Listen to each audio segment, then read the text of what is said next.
नमस्कार. तर आज मी बनवत आहे बटाट्याचे वेफर्स. त्याच्यासाठी सर्वप्रथम मी स्वच्छ बटाटे धुवून घेतलेले आहेत आणि ते पाण्यात ठेवलेले आहेत. बटाटे सोलून घेतलेले आहेत आणि ते परत पाण्यात ठेवलेत आणि त्याच्यानंतर परत मी बटाटे जाडसर असे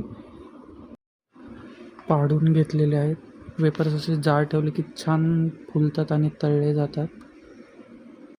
आता मी सगळ्या बटाट्यांचे वेफर्स काढून घेतलेले आहेत आणि त्यांना चांगलं स्वच्छ 4-5 पाण्यात धुतलेलं आहे, म्हणजे आपले बटाटे लाल पडत नाहीत, त्यांना कलर येत नाही.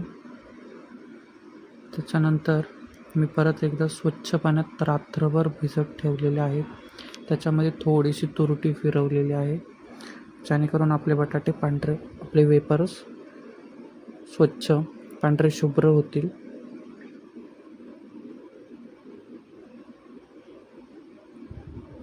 इथे तर तुम्ही बघू शकता, मी आता हे रात्रभर ह्या पाण्यामध्ये भिजत ठेवणार आहे.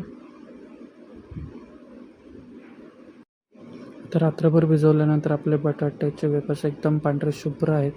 त्याच्यानंतर मी गॅसवरती पातेलं ठेवलं आहे, पाणी उकळायला ठेवलं आहे, त्याच्यामध्ये मीठ ॲड केलं आहे आणि वेफर्स पण टाकलेले आहेत. त्याला चांगली उकळी फुटून द्यायचे, जास्त पण शिजवायचे नाहीत, थोडे अर्धे कच्चे शिजवायचे, म्हणजे आपले बटाटे वेफर्स चांगले होतात, तुटत नाहीत. इथे तुम्ही बघू शकता मग वेफर्स आता शिजलेले आहेत. त्याच्यानंतर मी लगेच टाकायला घेतले.